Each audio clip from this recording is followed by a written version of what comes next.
Muito bom dia a todas e a todos, sejam muito bem-vindas, sejam muito bem-vindos.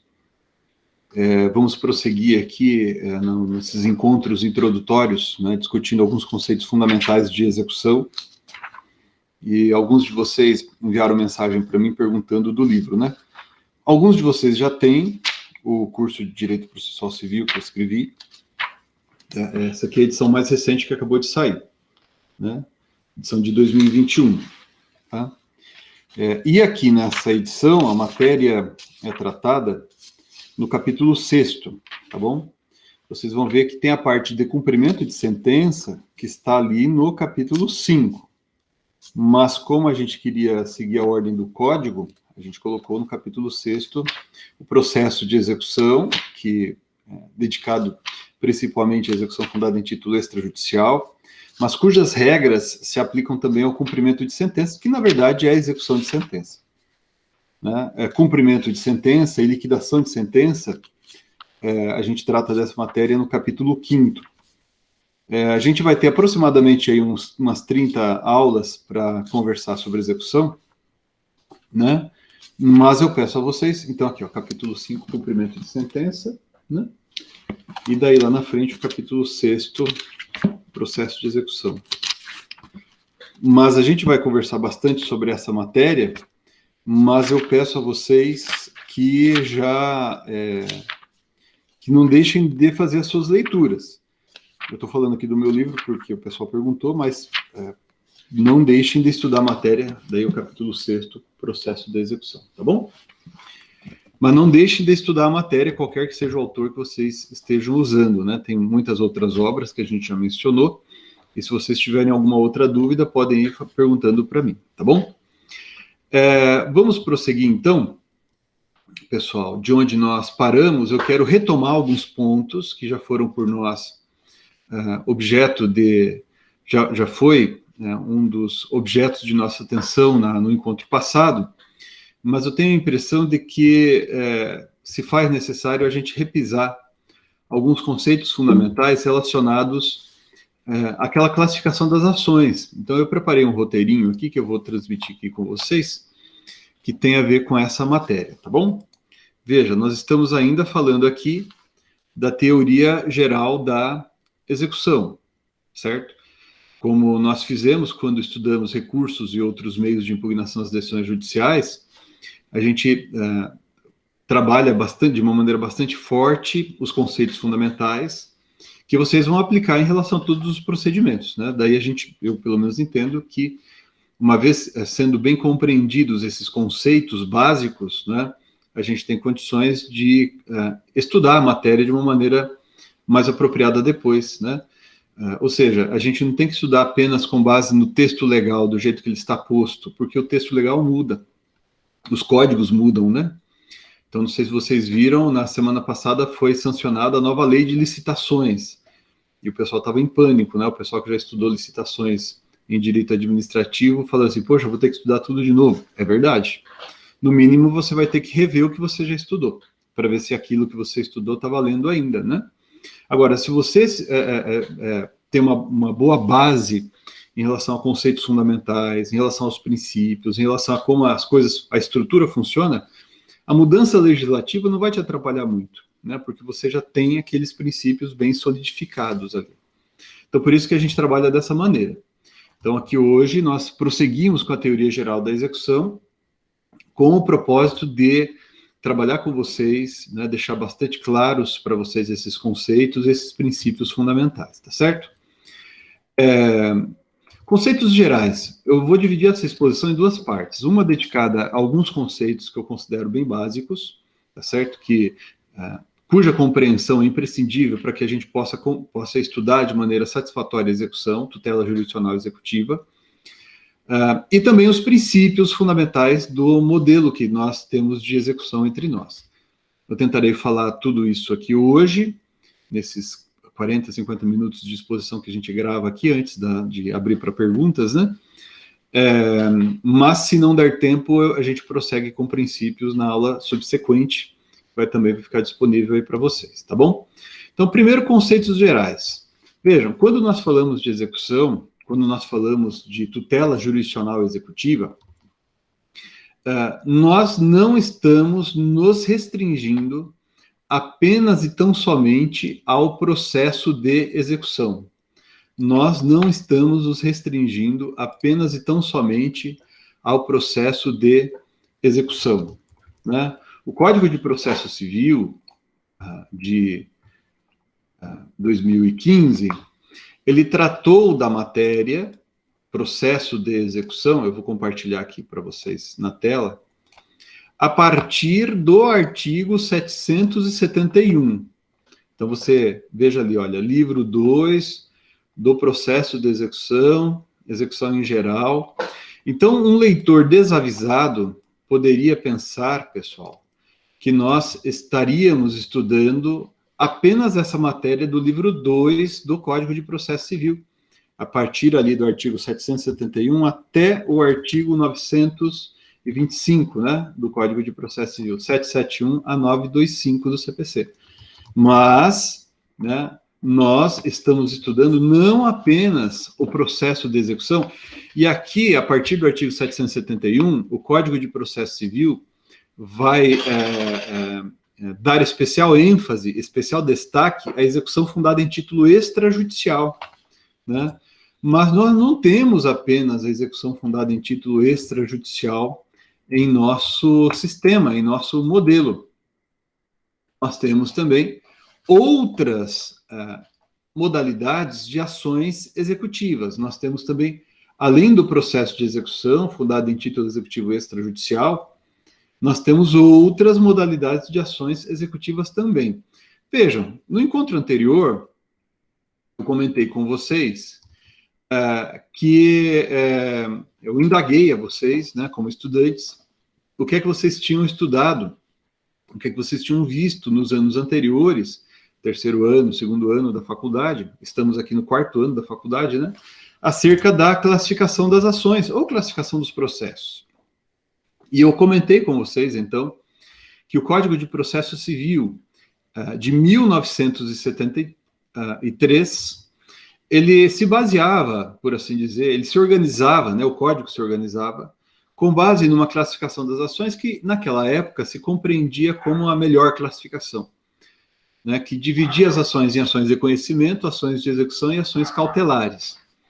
No encontro anterior, eu peço daí para vocês voltarem ali aquele vídeo que está disponível no nosso canal também, a gente comentou com vocês que essa classificação, ao longo do tempo, foi sendo colocada em xeque. Por quê? Porque a classificação das ações, que separa ações de conhecimento das ações de execução, das ações cautelares, parte do pressuposto de que seria possível fazer uma classificação ou separar essas ações em modalidades puras de ações. Quando eu uso a expressão pura aqui, ou pureza aqui, estou me referindo ao fato de que as ações de conhecimento são apenas ações de conhecimento e as ações de execução são apenas ações de execução. Isso é, as ações de conhecimento são aquelas voltadas à prolação de uma decisão do juiz que diga, normalmente numa sentença, que diga se meu direito existe ou não, e ao lado dessas ações de conhecimento eu teria as ações de execução, que seria, por sua vez, dedicada à prática de atos materiais tendentes à realização do direito, realização concreta do direito. Então, enquanto num processo de conhecimento, veja, essa é a ideia que norteou o legislador de 73. Enquanto o processo de conhecimento é voltado a operações mentais que o juiz vai revelar, por assim dizer, o modo como ele compreendeu, à luz das provas, à luz do direito, qual será a solução jurisdicional a ser aplicada ao caso, então eu caminho em direção a uma decisão que declare o ponto de partida de todas as decisões, que reconheça o direito, etc. No processo de execução, eu já não atuo com esse propósito, né? No processo de execução, entendia-se ali, né? Puramente processo de execução é apenas vou praticar atos voltados à realização de um direito que ou já foi reconhecido em uma decisão judicial, por exemplo, que é um título executivo judicial, ou é reconhecido em um fato jurídico, né? Por exemplo, um ato de vontade documentado, né? Subscrito pelo devedor e documentado, eu, legislador, vou reconhecer que esse suporte fático, né, é suficiente para ingressar no ordenamento normativo como um título executivo extrajudicial que autoriza a realização da execução em proveito daquele que tem à sua disposição o título executivo, mas sem se perquirir sobre a existência do direito que subjaz, que está na base do título executivo. Esse é um ponto interessante. Essa classificação entre processo de conhecimento e processo de execução separados, como se estivéssemos diante de modelos processuais puros, né? Ou seja, não há execução dentro do processo de conhecimento e não há atividades cognitivas dentro do processo de execução, influenciou sobremaneira o legislador do Código de 73.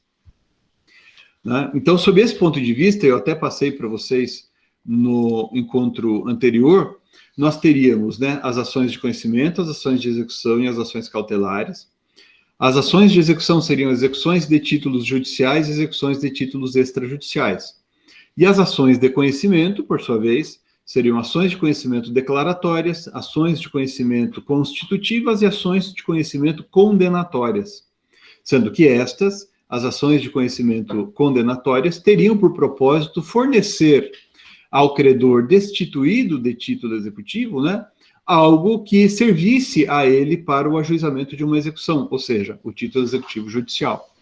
Então, a sentença condenatória, inclusive mais para frente, quando nós vamos falar um pouquinho mais desses aspectos conceituais, ela é vista, né, como algo que é vocacionado à execução, né? Ou seja, há até autores que dizem que a sentença condenatória é o título executivo por excelência, né? Então, a ação condenatória é vista como aquela modalidade típica de ação de que me valho para obter um título executivo. Então, durante muito tempo houve uma correlação, por isso que muitos falam em binômio condenação e execução, né? No sentido de que apenas sentença condenatória poderia autorizar a execução e a execução aconteceria de maneira separada do processo de conhecimento.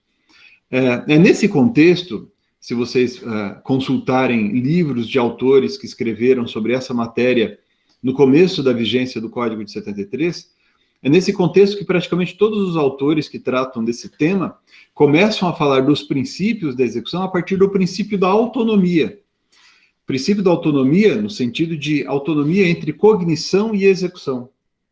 E durante muito tempo, por causa disso, né, também esse modo de pensar influenciou a ideia de muita gente que dizia que não haveria cognição no processo de execução, não haveria cognição judicial no processo de execução. E chegando-se em situações até mais extremadas, a ideia de que não haveria contraditório no processo de execução, ou seja, não haveria espaço para incidência da garantia do contraditório no processo de execução. Nós vamos ver mais para frente que essa perspectiva se mostra inapropriada, incorreta, pelo menos à luz do que se entende como contraditório e cognição nos dias de hoje. Essa ideia de que cognição e execução teriam que ficar separadas partiu do pressuposto de que a atividade cognitiva, né, seria aquela, digamos assim, mais nobre, dedicada à declaração da existência do direito, né, e a atividade executiva seria puramente material, puramente formal, de modo que o órgão executivo, no caso, no direito brasileiro, o poder o próprio juiz, né, através de seus auxiliares, quando isso se faz necessário, ele realizaria atos como se fosse um autômato, como se não tivesse que pensar, né? Então, os atos executivos realizados pelo juiz ou pelos seus auxiliares seriam atos de segunda categoria, que poderiam ser relegados a órgãos, aspas, inferiores, e disso o juiz não precisaria se ocupar. A gente vai ver que isso não é verdade, porque a cognição, mesmo que limitada no sentido horizontal, mas há cognição no processo de execução fundado em título extrajudicial também. Mas vejam, pessoal, o que é que aconteceu? Essa classificação tradicional das ações, que separa ação de conhecimento, ação de execução e ação cautelar, e as ações de conhecimento seriam declaratórias, constitutivas, condenatórias, essa classificação tradicional ela foi sendo colocada em xeque com o passar do tempo, tá? No Código de Processo Civil de 1973, como mencionei a vocês, adotou-se originariamente um modelo estruturado com base naquela classificação tradicional. Mas após sucessivas reformas, mais especialmente a partir da reforma de 94, muito tempo atrás, e depois com a reforma de 2001, depois 2005 e 2006, foi-se entendendo que essa classificação tradicional das ações, né, aquela chamada classificação em 3 modalidades de ações, assim por diante, ela não explicaria de maneira satisfatória alguns fenômenos que, digamos, estariam se tornando cada vez mais comuns no direito processual civil brasileiro. Então, por exemplo, entendia-se que a ação de conhecimento condenatória seria absolutamente separada da execução dessa mesma sentença condenatória. Daí se falar em princípio da autonomia entre cognição e execução, como nós mencionamos, né? No entanto, a partir da reforma de 94, que introduziu, dentre outras disposições, né, ou melhor, deu nova redação, dentre outras disposições, aos artigos 273 e 461 do Código Revogado, né, passou-se a perceber, passou-se a autorizar ao juiz que, num mesmo processo, realizasse atividades cognitivas e executivas. No caso do 461 do CPC, do Código Revogado, que hoje, né, cuja matéria hoje está no artigo 497, cumulado com 536, o juiz profere sentença reconhecendo a existência do direito, ou, sob outra perspectiva, reconhecendo a existência do dever do réu, e na própria sentença determina a prática de atos tendentes à realização daquele direito. Então, o juiz não se limita a condenar o réu. O juiz não se limita a reprovar por um verbo na sua sentença a atitude do réu, né? O juiz pode, numa ação de conhecimento condenatória relacionada a dinheiro, isso acontece até hoje no Código de 2015, se limitar a condenar o réu, né? A gente vai falar disso. Mas em ações relacionadas a dever de fazer ou de não fazer, em ações relacionadas à entrega de coisa, né, essa ação nasce como se fosse uma ação de conhecimento. Quem lê aquela petição inicial pode imaginar que ali se esteja diante apenas de uma ação em que se busque tão somente a prolação de uma sentença, mas esta ação já traz consigo, né, o pedido de prática de atos executivos também daquela própria sentença. Então, nesse caso, há um sincretismo entre cognição e execução. Então, a autonomia, de um lado, cede espaço para o sincretismo entre cognição e execução, de modo que atividades cognitivas e executivas passam a se realizar no mesmo processo. Isso acontece no caso do 461 do Código Revogado, como vai acontecer também no artigo 2, na hipótese do artigo 273 do Código Revogado, que também foi algo, digamos, revolucionário para a época, porque se passou a autorizar que o juiz, em qualquer tipo de processo, antecipasse efeitos da tutela, né? Então, numa ação indenizatória, por exemplo, o juiz poderia antecipar efeitos executivos através de uma liminar. Nós vamos ver mais para frente que isso colocou em xeque também o princípio da nula executio sine titulo. Mas para o que interessa aqui para nós, veja, estamos falando ainda de classificação das ações, né? Isso revelou que poderia ser possível a realização de atos cognitivos sobre a existência do direito e atos executivos no mesmo processo. Então, por conta disso tudo, pessoal, essa classificação tradicional das ações, ela foi sendo, não abandonada de maneira absoluta, mas foi sendo cada vez mais examinada, digamos assim, em comparação, pelo menos, num primeiro momento, com outras classificações que talvez nos permitissem compreender melhor, né, os fenômenos jurídicos. Vejam, de certo modo é possível dizer que as classificações não são certas ou erradas, né? As classificações são úteis ou inúteis. Não é errado usar a classificação tradicional das ações. É possível usar a classificação tradicional das ações. Mas, na medida em que essa classificação tradicional ela não é suficiente para explicar os fenômenos jurídicos, né, no contexto em que vivemos hoje, ela deve ser, não digo totalmente abandonada, porque ela pode ainda ter sua utilidade, mas pode-se tentar examinar o fenômeno também com base em uma outra classificação, em outro critério. Aí é que entra, pessoal, eu sou adepto desse modo de pensar, a classificação quinária das ações. O que é a classificação quinária das ações? A classificação quinária das ações, pessoal, é uma classificação que nós devemos ao Pontes de Miranda, né? Pontes de Miranda dizia que as ações seriam não de conhecimento, execução e cautelares, né? Mas todas as ações, dizia Pontes de Miranda, teriam peso de cognição, peso de execução, e assim sucessivamente. Ele faz toda toda uma estrutura da classificação das ações com base nessa ideia, e ele chega à conclusão de que seria possível classificar essas ações com base ali no que ele chama de constante 15, né? Que significa dizer que todas as ações teriam esses pesos somados e daria 15, né?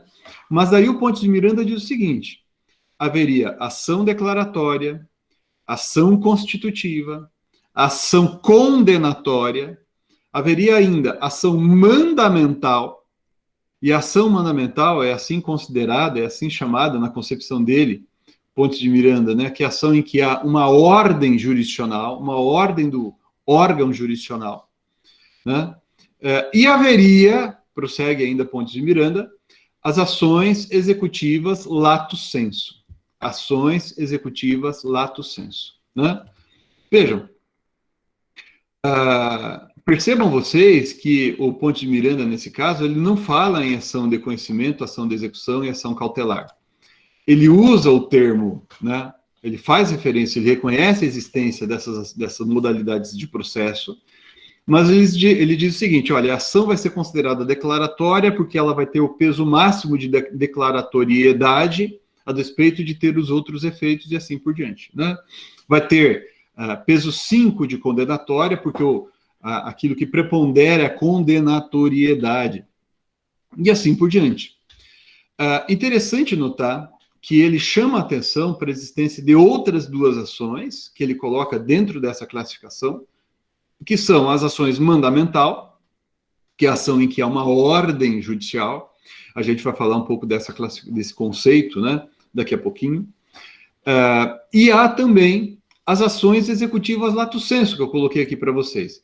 E o que seriam essas ações executivas lato sensu? Veja, eu transcrevi aí nesse trecho, vocês podem dar um print na tela, vocês que estão aí agora vendo no computador ou até eventualmente no celular. Eu transcrevi um trecho do que escreveu Pontes de Miranda, quando ele fala da classificação das ações executivas lato sensu. Vejam, por que ações executivas lato sensu? Porque em sentido amplo, ele está se referindo aqui a um gênero que abrange várias espécies de ações executivas, no caso 3, que são as que ele destaca aqui. Ele diz, olha, ação executiva, no item A ali, por antecipação ou adiantamento da executividade, de que são exemplos as ações de títulos extrajudiciais, mas de cognição incompleta ao tempo da eficácia executiva. Olha que interessante, né? Vamos falar dessa primeira espécie que ele está falando aqui, né? Ação executiva por antecipação ou adiantamento da executividade, de que são exemplos as ações de títulos extrajudiciais, mas de cognição incompleta ao tempo da eficácia executiva. Vejam, quando ele faz referência à execução fundada em título extrajudicial, ele não diz que não há cognição nessa modalidade de execução. Pelo contrário, ele diz que há cognição, mas é uma cognição incompleta. Vejam, o que significa isso, pessoal? Significa que na execução fundada em título extrajudicial, o sistema jurídico processual limita a atividade cognitiva do juiz.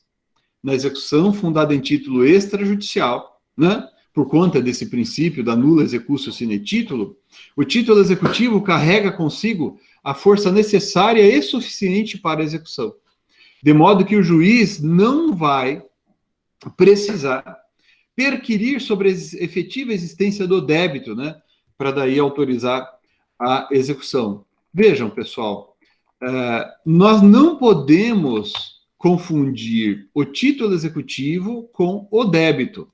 Vejam que está ali no parágrafo 1º do artigo 785. A propositura de qualquer ação relativa a débito constante de título executivo não inibe o credor de promover-lhe a execução. Então, uma coisa é o título executivo, outra coisa é o débito. Então, se eu apresento uma nota promissória ao juiz, e essa nota promissória já está vencida, a gente vai verificar que o artigo 784 do Código de Processo Civil, no seu inciso 1º, diz que a nota promissória é um título executivo. Então, o juiz vai verificar apenas se aquilo que o credor ostenta como título executivo é, de fato, reconhecido como tal pela lei. E os requisitos desse título executivo, estabelecidos pela lei, estão presentes. Uma vez superada positivamente essa etapa, o juiz não vai perquirir se o débito existe. Ele vai determinar a prática de atos executivos tendentes à realização daquele direito, independentemente de se perquirir se o débito existe, tá bom?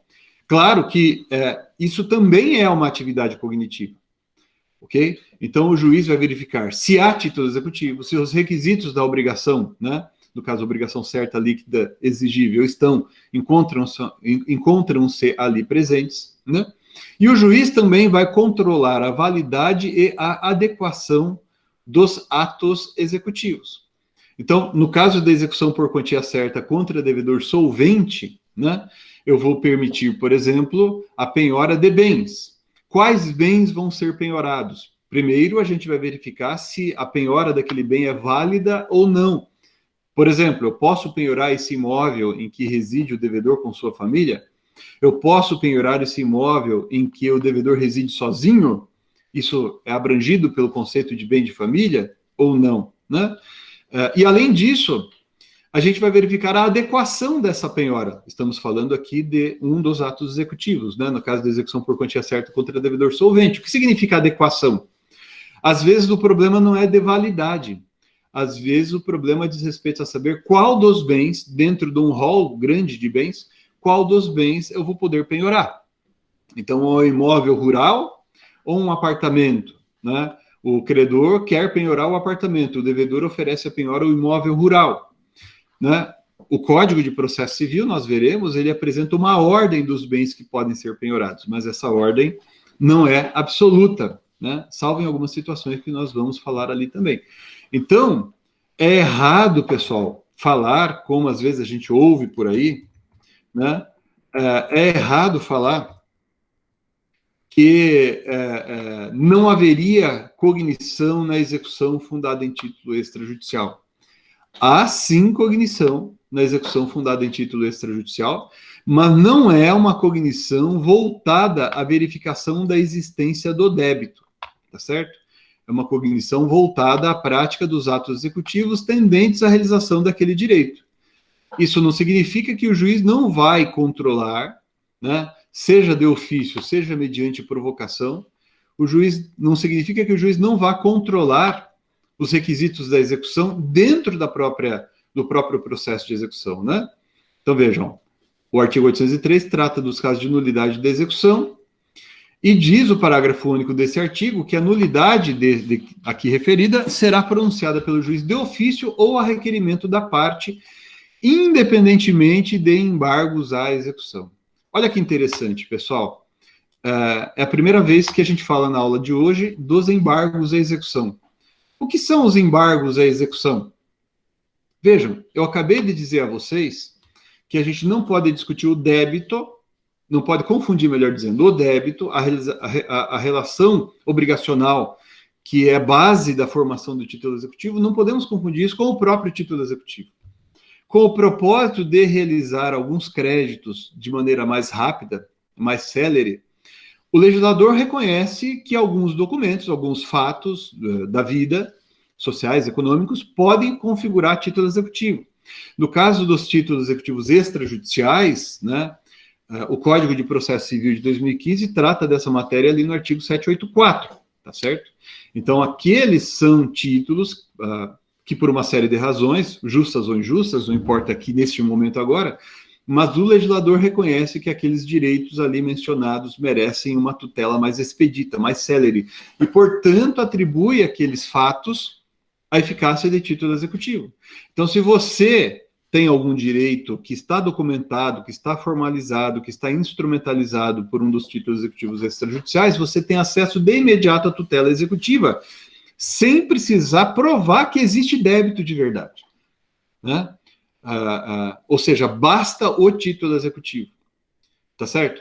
Daí alguém diria assim, mas e se o devedor ele não pagou a dívida porque ele teria que pagar 100 mil reais, por exemplo, mas aquilo ali corresponde ao preço do pagamento de um caminhão, de uma carreta que ele, devedor, comprou, e o motor desse caminhão fundiu antes de começar a usar, por exemplo, e por isso ele acha que não deve pagar mais, porque o bem vendido tinha um vício redibitório, não um vício oculto, por exemplo.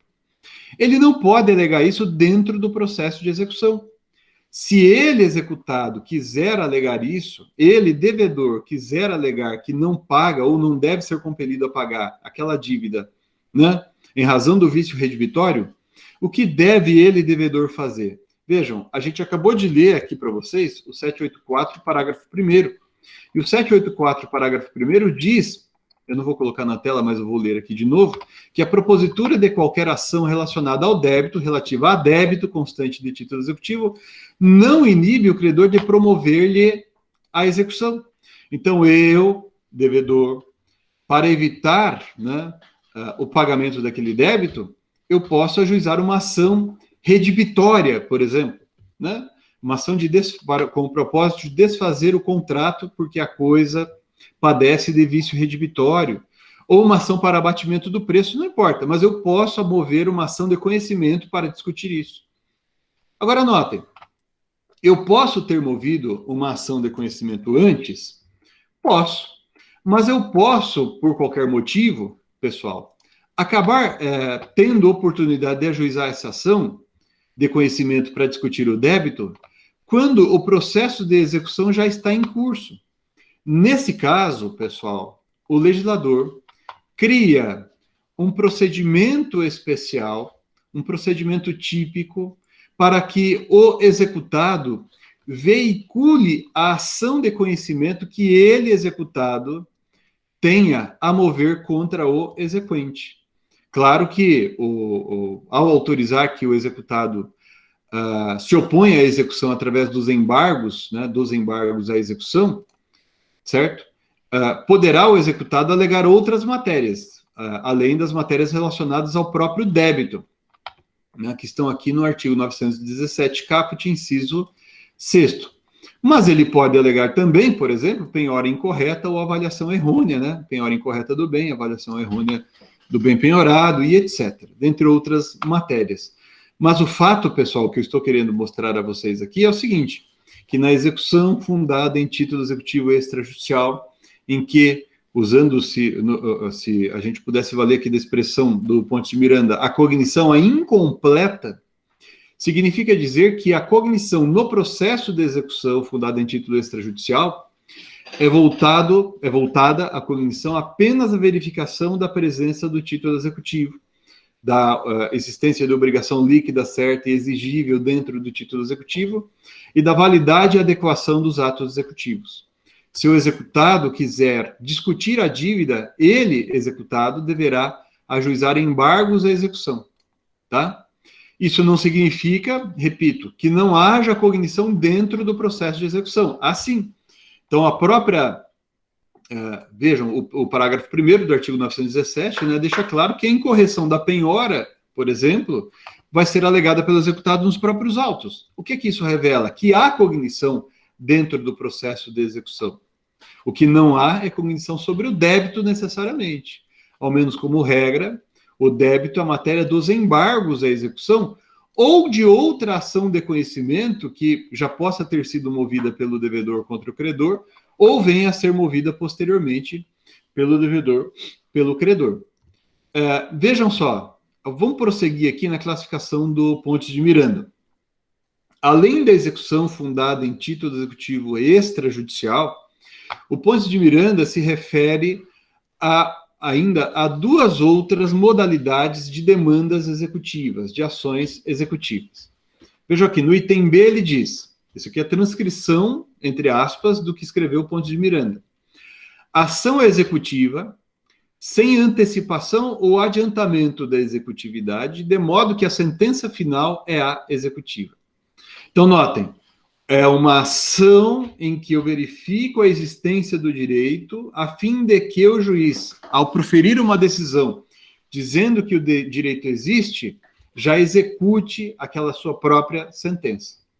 Isso que o Pontes de Miranda diz aqui, né, essa modalidade de ação executiva, à luz do Código de Processo Civil de 2015, se encarta no que está, dentre outros exemplos, né, se encaixa no que está nos artigos, vou colocar aqui na tela para vocês também, nos artigos 497 cumulado com 536 do Código de Processo Civil. Vejam só, o 497 capo diz que na ação que tenha por objeto a prestação de fazer ou de não fazer, o juiz, se procedente o pedido, concederá a tutela específica ou determinará providências que assegurem a obtenção de tutela pelo resultado prático equivalente. Logo depois, ali no artigo 536, né, o legislador vai colocar o seguinte, vejam, aliás, abrindo parêntese, o artigo 497 está se dedicando à sentença e o 536 à execução dessa mesma sentença, tá bom? Mas isso se dá com a prolação da sentença e sua própria execução. Em se tratando de dever de fazer, não fazer e entregar coisa, isso se dá sem solução de continuidade, ou seja, o juiz profere a sentença, julgando o pedido procedente, por exemplo, e já determina a prática de atos executivos tendentes à realização daquele direito, que é o que daí vai dizer o artigo 536 do Código de Processo Civil. Por isso, pessoal, né, o artigo 536 tem que ser sempre lido com o 497 e vice-versa. Esses dois artigos reunidos correspondem, grosso modo, ao que estava no artigo 461 do Código de Processo Civil revogado, tá bom? Aqueles de vocês que eventualmente estão assistindo esse vídeo aqui, que trabalha com alguém que se formou no contexto do Código revogado, vai considerar essa informação, me parece bastante útil, né? E o Pontes de Miranda ainda faz referência a uma outra modalidade de ação executiva. Veja. Não, peraí. Deixa eu colocar aqui na tela o trechinho do Pontes de Miranda.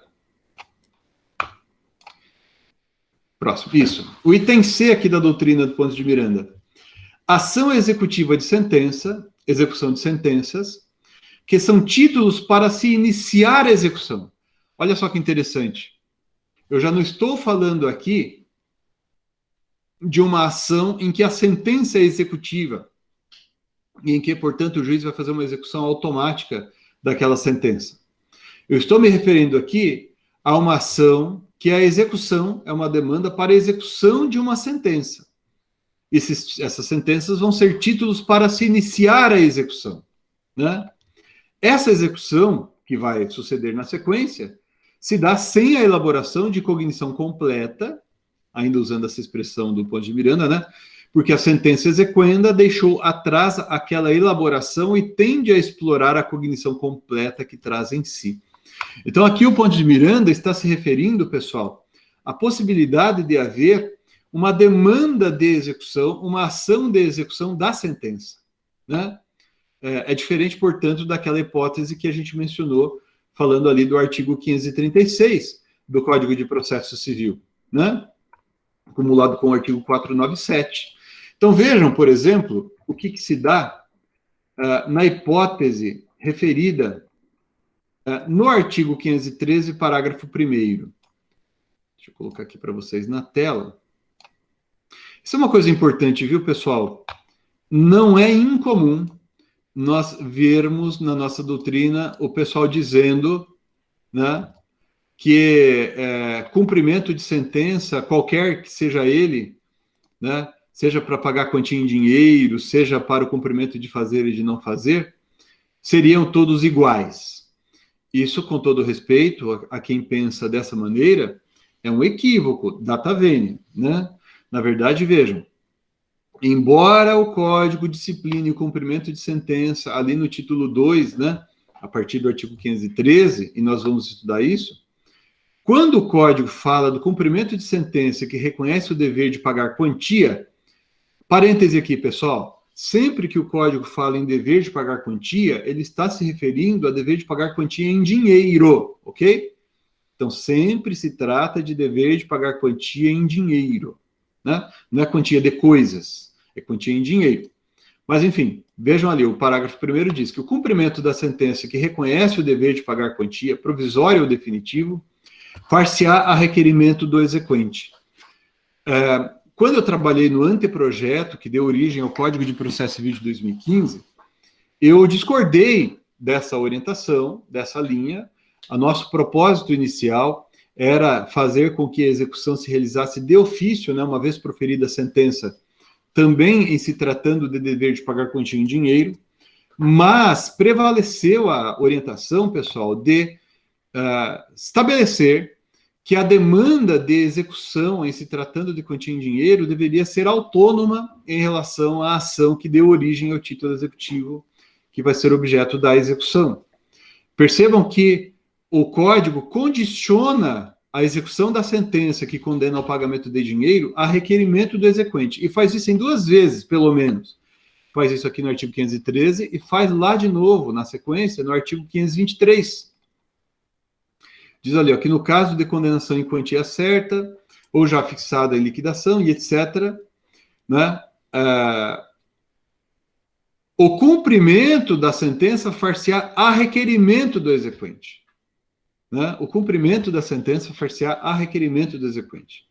Isso é uma coisa interessante, porque o Código de Processo Civil de 2015, ainda que autorize o cumprimento de sentença que condena ao pagamento de dinheiro, no mesmo procedimento, ainda que autorize essa execução, que essa execução se dê no mesmo procedimento, o legislador, ele manteve uma autonomia da execução da sentença em relação à ação de conhecimento condenatória que lhe é anterior, pois condiciona a execução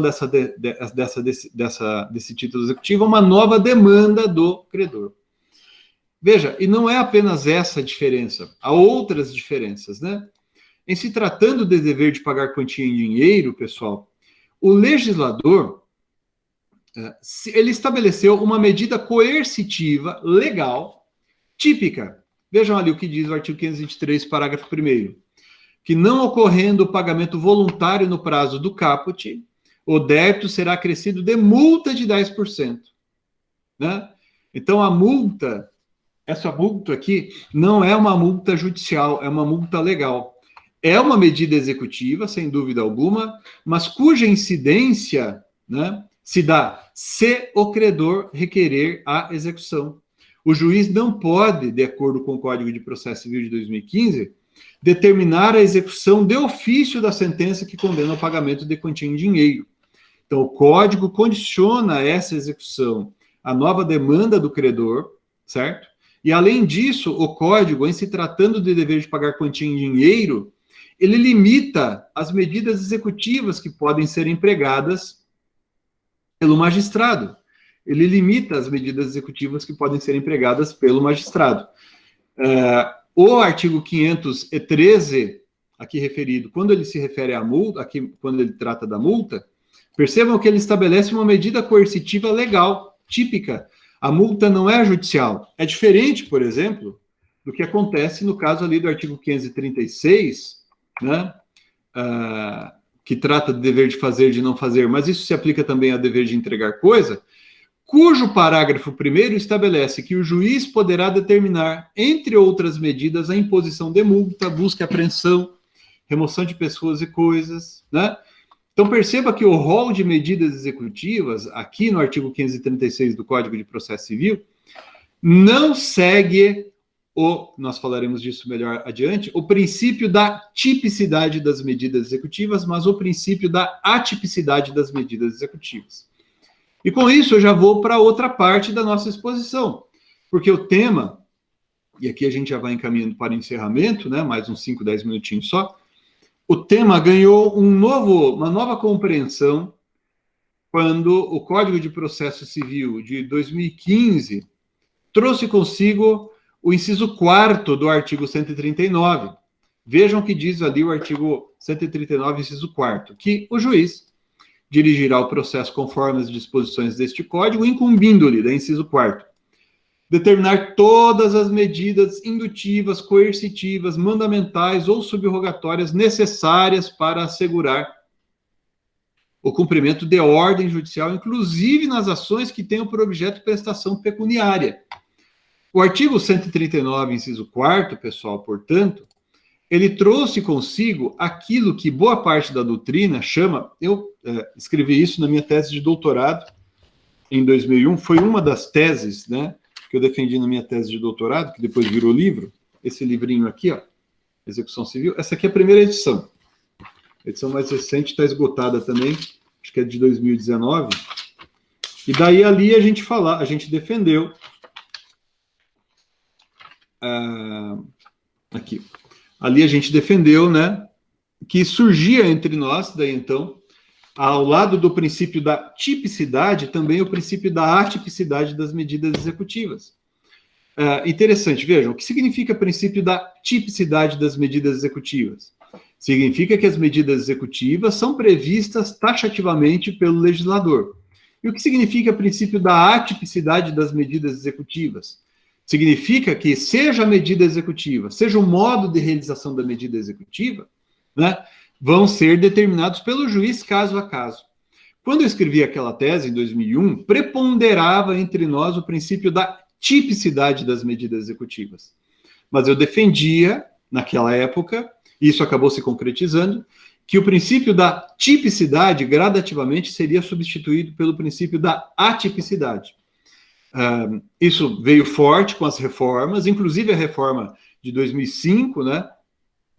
E 2006, a gente vai ver mais para frente isso também, mas o Código de Processo Civil de 2015 encampou esse tipo de pensar, esse modo de pensar, essa orientação, né? Agora, vejam só que interessante, pessoal. Percebam, lendo o artigo 139 do CPC, percebam vocês, vou colocar aqui na tela de novo só um pouquinho, só para a gente ler o texto aqui, né? Percebam vocês que o legislador, quando ele trata das medidas que podem propiciar o cumprimento das decisões judiciais, das obrigações, etc., ele faz referência a um rol de medidas. Ele não se preocupa em estabelecer qual é, qual não é. Vejam, ó, determinar todas as medidas indutivas, coercitivas, mandamentais ou subrogatórias necessárias para assegurar o cumprimento da ordem judicial, inclusive nas ações que tenham por objeto prestação pecuniária. Eu estou chamando a atenção de vocês para isso daqui, pessoal, embora possa parecer algo trivial, não é. Por quê? Aqui a gente já entra na parte final da nossa exposição de hoje, né? Quando a doutrina estuda a execução, alguns dos autores, né, quando a doutrina trata do conceito de execução, alguns dos autores compreendem que a execução é apenas aquilo que a doutrina chama de execução direta ou por subrogação, que sucede quando o aparato estatal, por sua própria força, realiza aquilo que o devedor deveria ter feito e não fez, né? Isso é chamado de execução direta ou por subrogação. Então, muitos autores, pessoal, na nossa doutrina, não aceitam no conceito de execução as chamadas medidas coercitivas, né? Ou a chamada execução indireta. Por que execução indireta? Porque o juiz não realiza a prestação, o aparato jurisdicional não realiza diretamente a prestação. Ele tenta se valer de medidas coercitivas para compelir o devedor a cumprir a obrigação. Alguns autores entendem que isso não seria jurisdição, não seria execução. Por quê? Porque, segundo defendem, o juiz estaria fazendo com que o devedor cumprisse espontaneamente a obrigação. Quando, na verdade, com todo respeito, eu discordo desse modo de pensar. Por quê? Porque o cumprimento espontâneo das obrigações não se manifesta na hipótese, por exemplo, em que o devedor é citado para em 3 dias pagar a pensão alimentícia sob pena de prisão civil, né? Então, a prisão civil é uma medida coercitiva. E como medida coercitiva, né, compele o executado a cumprir a obrigação, ainda que contra sua vontade. Por isso que nós falamos, nesse caso, que é execução por coerção, né? Coerção porque há ameaça de coação. Aliás, vocês vão ver alguns autores que seguem a doutrina, por exemplo, do Chiovenda, professor Chiovenda. O Chiovenda falava em medidas coativas, né? Qual a diferença? Na verdade, é uma diferença temporal, que coerção é a coação não materializada. A coação, quando, por exemplo, o executado já vai preso, né? É aquela medida realizada efetivamente, né? Então deixa de ser medida coercitiva, mas para que nós estejamos diante de medidas executivas indiretas, basta a ameaça da medida executiva, a ameaça da prisão, a ameaça da incidência da multa e assim sucessivamente. Eu quero chamar a atenção de vocês, antes de a gente prosseguir para o próximo item, e daí a gente já vai encaminhando para o encerramento desta parte expositiva da aula de hoje, para o conceito de tutela mandamental. Durante muito tempo, se escreveu a respeito de tutela mandamental e se vinculava ao conceito de tutela mandamental à ordem judicial. Então, inclusive, a doutrina tradicional, e eu sigo esse modo de pensar, citava como exemplo de ação mandamental o mandado de segurança. O mandado de segurança é uma ação em que o juiz emite uma ordem a ser cumprida por aquele que está no polo passivo da ação, cujo descumprimento dessa ordem pode configurar crime de desobediência. Eu chamo isso de conceito puro de tutela mandamental, né? Que é o conceito originário lá da doutrina do Pontes de Miranda, do professor Ovidio Araújo Batista da Silva, do professor Kazuo Watanabe depois, e dentre outros autores. Então, a tutela mandamental seria uma medida de que se vale o magistrado para ordenar que a determinada pessoa faça ou deixe de fazer alguma coisa, e o descumprimento dessa ordem pode gerar crime de desobediência. Agora, notem, o que se tem entendido hoje é que a tutela mandamental, se descumprida, né, a decisão de natureza mandamental, se descumprida, gera crime de desobediência, se ela não carregar consigo uma outra medida coercitiva. Então, se, por exemplo, o juiz estabelecer assim, ordeno que o réu faça sob pena de multa, se tem entendido que, não havendo ressalva quanto ao crime de desobediência, não ocorre esse crime nesse caso, né? Assim por diante, né? Então, vejam a importância da tutela mandamental no nosso conceito, no nosso conceito de execução em sentido amplo. Alguns autores que entendem que a execução indireta não é execução, ou seja, a execução que se realiza por medidas coercitivas não seria a execução, eles mudam o conceito de tutela mandamental, propõem um novo conceito de tutela mandamental, para dizer que sempre que o juiz estabeleceria ou estabelecesse uma medida coercitiva, ele estaria concedendo uma tutela mandamental. Discordo desse modo de pensar. Aliás, não apenas eu, vários autores, né? Parece que hoje caminha-se, a doutrina majoritária aparentemente caminha no sentido de compreender que as medidas coercitivas, ou seja, a execução indireta, pertence ao grupo de medidas que a gente pode considerar como medidas de execução efetivamente, ou seja, se trata ali de materialização da tutela jurisdicional executiva, tá certo? E isso não impõe, ou por conta disso, não é necessário mudar o conceito de tutela mandamental. Então, a tutela mandamental pode ser também um instrumento de que nós podemos nos valer para a realização das medidas, para a realização dos deveres, etc., mas isso não significa dizer que a medida coercitiva não seja ou não integre o quadro geral de medidas de que pode se valer o magistrado para impor o cumprimento das obrigações. Essa consideração que eu estou fazendo aqui para vocês, pessoal, tem encontrado eco na jurisprudência.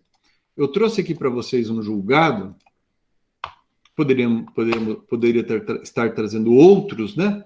Mas eu trouxe aqui para vocês o julgado proferido pelo STJ, no julgamento dos embargos de divergência em recurso especial número 1371209, que, embora nessa decisão eles estejam se referindo ao Código revogado, o Código de 73, o tema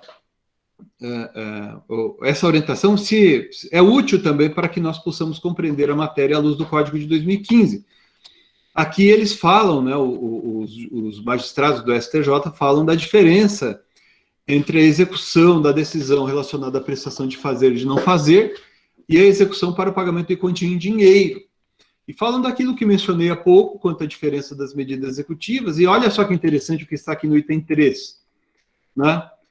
Eles justificam a necessidade de intimação pessoal do devedor para o cumprimento de prestação de fazer e de não fazer, diz ele aqui, ó, deriva da gravidade das consequências do descumprimento da ordem judicial, que pode levar até mesmo à responsabilidade pelo crime de desobediência, que está ali no artigo 330 do Código Penal.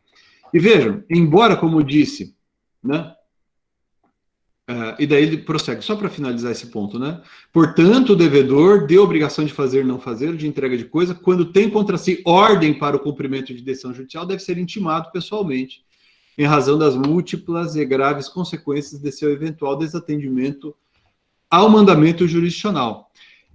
Esse modo de pensar, pessoal, ele foi encampado pelo Código de Processo Civil de 2015, eu vou colocar aqui na tela para vocês, o que estabelece o artigo 536, parágrafo 3º.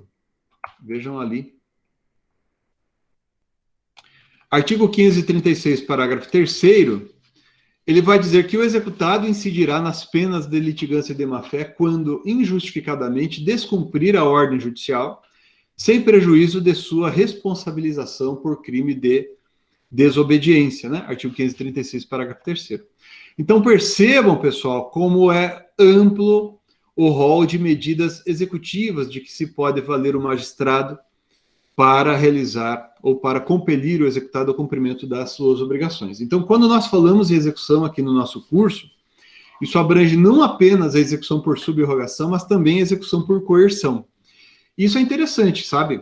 Porque há autores, vocês, à medida que vocês forem lendo, vocês vão encontrar isso, há autores que não consideram que a execução indireta seja execução e simplesmente não tratam do tema.